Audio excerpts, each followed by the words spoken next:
Southern Europe is dealing with large wildfires during one of the continent's most severe summers in recent years, fueled by extreme heat waves. Firefighters in southern France are battling a massive fire that is spread across an area larger than Paris, raising concerns that hot, dry winds and a heat wave will make firefighters' jobs even more dangerous. According to authorities, the fire consumed a vast area of France's southern Aude region, larger than the country's capital. At least one person was killed, and several were injured, as hundreds of firefighters were dispatched over the weekend to keep the fire from spreading further. Tourist trails on Mount Vesuvius were closed on Sunday, as firefighters battled a blaze on the volcano's slopes, while temperatures of 40 degrees Celsius (104 degrees South) are expected to hit Florence on Wednesday. Spain has been grappling with large wildfires, with flames devouring tens of thousands of hectares and forcing evacuations from rural villages to UNESCO World Heritage Sites, local media reported on Monday.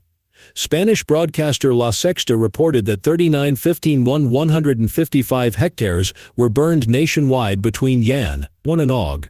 4 than the same period last year, but 37% less than the 10-year average of 62,235. Of the 4,735 recorded fires this year, 3,274 were small tornadoes, less than 1 hectare, and 14 were large wildfires, greater than 500 hectares, which exceeds the decade average. More than 2,000 people have been evacuated following a forest fire in the Spanish municipality of Tarifa in Cadiz, Andalusia. 14 firefighting aircraft took part in efforts as blazes spread to residential areas in the Atlantera region. More than 2,000 firefighters are participating in the battle against 10 active fires in Portugal, which has been on alert since August 3. According to civil protection officials, it is unusual for so many fires to break out simultaneously in critical areas. Meanwhile, a 50-year-old man suspected of starting 4 fires over the weekend was taken into custody. Since the beginning of 2025, wildfires in Portugal have burned 42,000 hectares of land,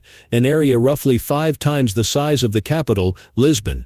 The Balkan region is also on alert due to ongoing heat waves and wildfires, with firefighters in Kosovo, Albania, and North Macedonia battling several active fires. Firefighters were mobilized in Greece to respond to a large wildfire that broke out in Kalateknopoli in eastern Athens, in a forested area near a residential zone. Public broadcaster ERT reported that the risk to nearby homes appears to be subsiding, but strong winds are affecting efforts to curb the blazes. A total of 105 firefighters, supported by 28 vehicles, are on the ground, while 5 airplanes and 5 helicopters are taking part in the efforts. More than 350,000 hectares have been burned across Europe since the beginning of the year, with at least 1,478 fires detected thus far, according to the European Forest Fires Information System.